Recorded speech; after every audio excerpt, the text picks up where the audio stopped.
My name is Teresa Aranda.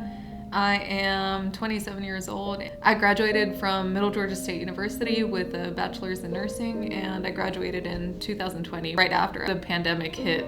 I was a high school dropout. I had 2 kids when I was in high school, and I didn't really think that I would be able to finish high school, let alone college. It was something that I always wanted to do, but having 2 kids, I didn't think that financially I could do it. Like, I had to work 2 jobs to just make ends meet. I realized very quickly that working minimum wage jobs or working as a waitress wasn't something that was viable for the future for me and my kids, so I had to find a way to get us out of that situation, and I didn't have any help from their dads or anything. I was beaten when I was with my second daughter's dad. It was a very, very abusive relationship. Like, a lot of people wouldn't look at me and wouldn't think that I went through that. I barely came out of there alive. He was about to kill me, and I found a way to escape that situation. And then after I was able to escape, I found out I was pregnant with my second. So I was like, how am I supposed to how am I supposed to make ends meet? How am I supposed to take care of these 2 kids by myself when I'm a teenager and I'm a high school dropout and I can't even figure out my life for myself, It's been so long since I've told this story. I don't like to tell it just because, I don't like people looking at me and saying, oh, poor thing, because I've worked really hard to be where I am. But my kids are the biggest reason why I am where I am, because if I didn't have them, I don't think I would have pushed myself so hard. I didn't have a car, I didn't have my license, I didn't have a high school diploma. My parents helped me a lot, but I really feel like I forced myself to become someone because I didn't want my kids to struggle through, the rest of their lives. So I ended up getting my GED, and then I bought my first car, got my license. I first started out taking classes in the technical college in Columbus, and that's when I kind of figured out how college worked. I got the idea of what financial aid was and everything like that. Then we moved back to Fort Valley, which is about 30 minutes away from Macon. And I started out it was kind of funny because my goals started out really small, because I was like, I just want to be able to get a certificate in something to get a better job, maybe something that pays $9-10 an hour to, make it better. And I thought that those smaller goals that were more obtainable were going to be just that much better, Then I went to my recruiter. I was like, hey, what else can I do that's a certificate? And they said, well, medical assistant is a 1 or 2 year program. I can't remember. I think it was a 2-year program. I was like, okay. And throughout that conversation, she was like, why don't you just do nursing? We have associates in nursing. That takes about 3 years. And I was like, okay. So I slowly started changing my goals. And then when I moved to Macon, my academic advisor was like, why don't you just go ahead and do your bachelor's? It's only about a year more in coursework, and it's just going to be that much better. I was like, okay, why not? So I went from doing a 9-month certificate to a complete 4-year program. I was like, well, might as well go all the way. Why not? But I still had to figure out how to make ends meet, because at some point I had gotten sick. I was in and out of the hospital with seizures, and I had to drop out of all my classes in 1 semester, and I ended up losing my financial aid because of it, because you have to meet a certain completion requirement to be able to get financial aid. So when I found that out, I just wanted to drop out completely. It was so hard for me to realize that I was going to have to pay that tuition from a 4-year university by myself. I had no idea how I was going to do it. I still had to pay for childcare and everything that my kids needed. But I ended up working 3 part-time jobs to pay for those 2 semesters that I needed to pay for in order to qualify for financial aid again. And Thankfully, I ended up passing my classes and I got my financial aid back, but it was a struggle.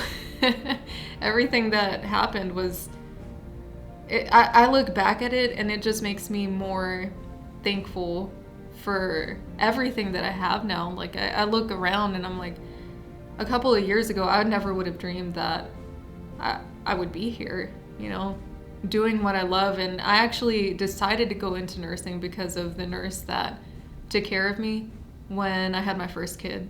Even though like I was 15 in labor, and she was like the absolute most wonderful person that I had ever met.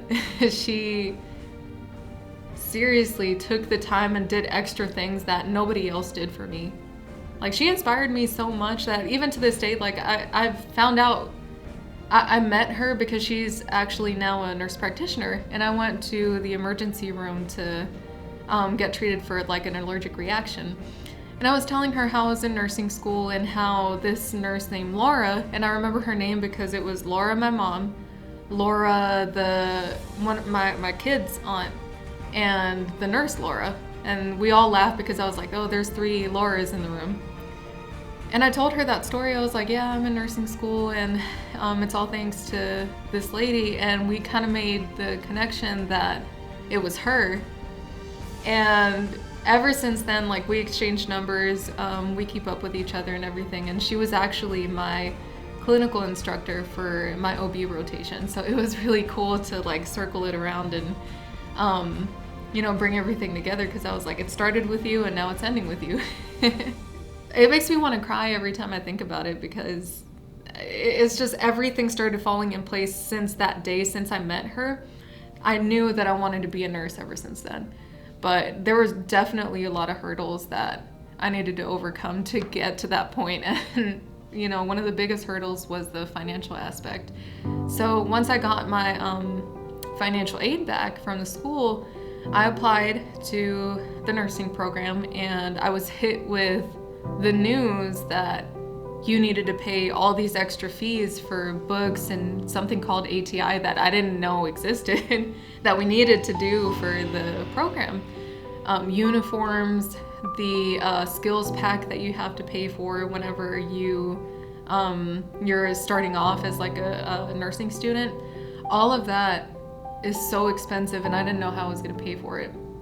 And then the first day of nursing school for orientation, this representative named Christy Freeman, she went to our school and told us about WorkSource, which I had never heard of it before.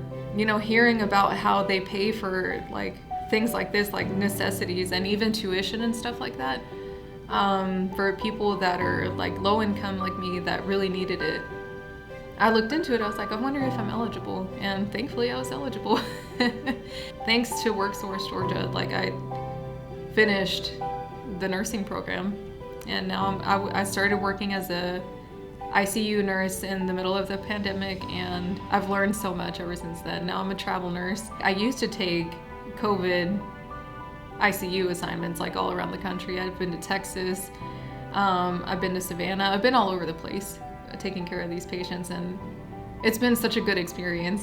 Like I had never thought that I was going to be in this situation, and like I'm really thankful. I keep saying that I'm really thankful that I am where I am, because this career fills my heart so much with seeing how patients are like so thankful for everything that you do, and you're able to see them get in the hospital super sick and then eventually come out of there, or even if they don't make it, you're there sitting with them and like comforting them in their final moments. It's just something that I can't explain.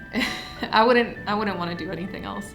I sit back when I'm driving or when I'm on my way to work, and seriously, I start crying, praying, thanking God that like I was able to come so far, because I didn't believe in myself. A lot of my teachers, they did. They're like, oh, she's so smart.